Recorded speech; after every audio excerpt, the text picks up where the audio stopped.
تا جا ها خا لا را زا شا لا. halkani waa deegaanka ceel magac leh iyo caad saaran oo ka tirsan gobolka Badhan. waqti dheer ardaydani waxa ay ku dhiganayeen geedkan hoostiisa iyaga oo wehelo noqday dabaysha roobabka qorraxda iyo dhaxantaba.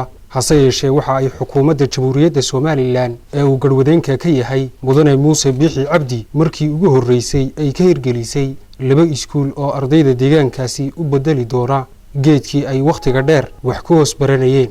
dhismayaasha iskuuladani laga bilaabay deegaanadaasi ayaa waxa ay gacanta ku haya shirkadda Amira Construction Company. mashaariicdani waxa ay qayb ka yihiin mashaariic xukuumadda Jamhuuriyadda Soomaaliland ugu tala gashay gobolka Badhan iyo bariga gobolka Sanaag. qaar ka mid ah waxgaradka madax dhaqameedka iyo haldoorka gobolka Badhan iyo bariga gobolka Sanaag ayaa madaxweynaha Soomaaliland uga mahad celiyay mashaariicdaasi iyagoona sheegay in wasiirka wasaaradda cadaaladda Jamhuuriyadda Soomaaliland Mudane Cabdirasaaq Cali Cabdi uu yahay mas'uulkii ugu horeeyay ee mashaariic soo gaarsiiya deegaanadaasi gobolka Badhan iyo bariga gobolka Sanaag.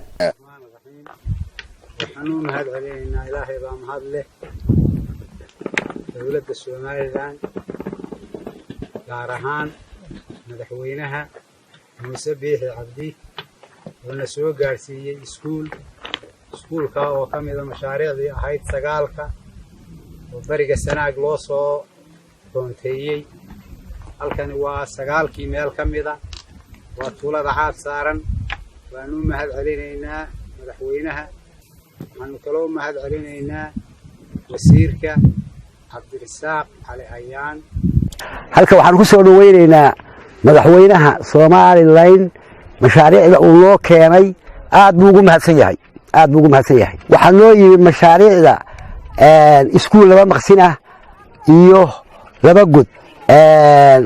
wasiirka cadaaladda Cabdirasaaq Cali Ayaan iyo madaxweynaha Soomaaliland aad baan ugu mahad celinaynaa. waxaanu ku soo dhaweynaynaa kuna salaameynaa Muuse Biixi Cabdi. halakan aanu taaganahay oo muuqaalkeeda la arko oo shaqada ka socota ay muuqato waa mashaariicii ay bixiyeen Jamhuuriyadda Soomaaliland oo ah iskuulkii ugu horeeyay oo soo gaara ceel magac leh. iskuulkaas oo ardadii iyo macallimiintii iyo waalidiintii ay aad ugu diirsadeen una soo dhaweynayaan. shaqaduna way socotaa, si fiican bay u socotaa. hambalyo uga direennaa madaxweynaha Jamhuuriyadda Soomaaliland Muuse Biixi Cabdi oo ay naga soo gaareen mashaariicda annagoo ah degmada ceel magac leh, tuulada ceel magac leh oo ka mid ah taariikhda Badhan iyo Cid. waxaan hambalyo u direennaa wasiirka Cabdirasaaq Cali Ayaan. gudoomiyaha shirkadda Amira Construction Company ayaa ka warbixiyay sida ay shaqadaasi u socoto, waxaana ka mid ahaa hadaladiisii. magaca shirkadda Amira Construction Company oo 2 projecti oo iskuul ah deegaanka Ceelbo u soo qaaday. waxaan joognaa deegaanka la yiraahdo Ceel Magacle iyo sidoo kale caad saaran.